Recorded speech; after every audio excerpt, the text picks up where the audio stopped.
Hay muchos sueños, hay mucha parte como inconsciente de la protagonista, hay parte consciente y parte inconsciente, sus pensamientos y también sus sueños. Y me parece que no es al azar que la protagonista haya soñado tanto, porque de alguna manera es un sueño. Todo esto, la idea de escribir, tiene una magia que tiene más que ver con el inconsciente que con el consciente.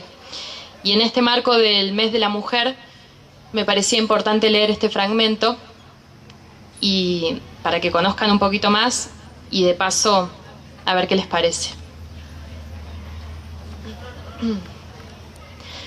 Los días habían pasado, pero el lugar siempre era el mismo. Ya el azar no la convocaba allí, sino su propia decisión. Aunque intentara una y otra vez escribir o al menos concentrarse en cualquier lado, su mente se nublaba, los ruidos del silencio la ensordecían y las palabras faltaban. Los papeles arrugados se volvían a acumular en el suelo y de nuevo la situación resultaba exasperante. La necesidad de escribir no la dejaba tranquila, pero no le encontraba la vuelta y esa la frustraba. Por eso retornaba a la fuente, aunque hiciera mal tiempo, fuera tarde o de noche. La otra madrugada, volviendo de camino del departamento de Matute y acompañada de los primeros signos del amanecer, no dejaba de pensar en toda la situación que había surgido. Se sentía inquieta, sin poder entender del todo qué era lo que había sucedido, pero a medida que pasaban los días, las palabras de él cobraban cada vez más sentido. Pareciera como si hubiera sabido exactamente lo que le pasaba, escaneando su interior más vulnerable y traduciéndolo en gestos y palabras. Lo más insólito era que sin darse cuenta, ella se lo había permitido, por más de que todas las luces de emergencia se hubieran encendido en determinado momento. Esa conexión la había dejado atónita y con muchas preguntas. La idea era clara: construir un puente, concebir una unión entre lo que uno es y lo que quiere ser. Las palabras, dichas, parecían mecanografiarse en el aire frío de la tarde. Hacer que todos los tiempos, los de antes, los de ahora y, ¿por qué no?, los de más adelante, coincidieran en el mismo lugar. Quizá justo aquí, pensó mientras miraba la fuente.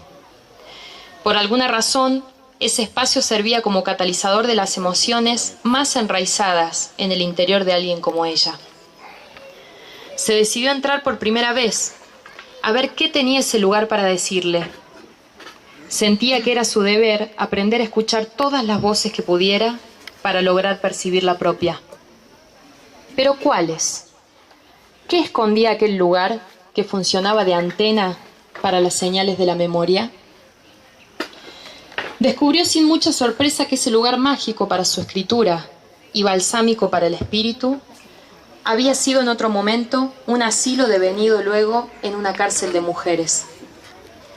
Durante 100 años había funcionado como centro de reclusión, a cargo de la atención de una congregación religiosa. Aquel lugar, pensado primeramente como espacio de protección y educación de niñas y jóvenes, tanto huérfanas como pobres, había terminado siendo un centro penitenciario provincial, cuyos últimos días lo encontraron cerrado y en el abandono total. Lamentablemente, las últimas integrantes que habían recorrido ese sitio no tuvieron mejor suerte que las anteriores. Lo que las distinguía era la causa de su encierro. Habían sido presas políticas, víctimas de la represión de la última dictadura militar. Lo más curioso es que algunas habían logrado fugarse en un episodio cargado tanto del realismo más duro como de la más imaginativa ficción. Con la organización más exhaustiva que incluyó personas externas a la cárcel, 26 reclusas pudieron escaparse a través de una ventana. La reja pudo ser arrancada minutos antes de las 8 de la noche por una cadena ligada a un camión cómplice de la fuga. Tal organización pareciera pertenecer al argumento de una película. Sin embargo, la realidad suele superar la ficción, si es que no le da siempre el empujón primero. Esa antigua cárcel en desuso y abandonada un siglo más tarde, había sido convertida en los últimos años en un centro cultural por varias razones. Entre ellas, la que más pesaba era que su ubicación quedaba en el corazón del barrio más transitado de la ciudad. Resultaba una paradoja que las palabras fluyeran justo ahí, en donde se habían recluido tantas ideas y callado cuantas voces. Los gritos de las mujeres y los llantos de sus niños, junto con las historias todavía vivas por contar, hicieron que un escalofrío fugaz cruzara por su espalda. Pensó que, aunque esa antigua cárcel le sirviera ahora de ayuda, no debía permitir que se fuera convirtiendo poco a poco en la suya.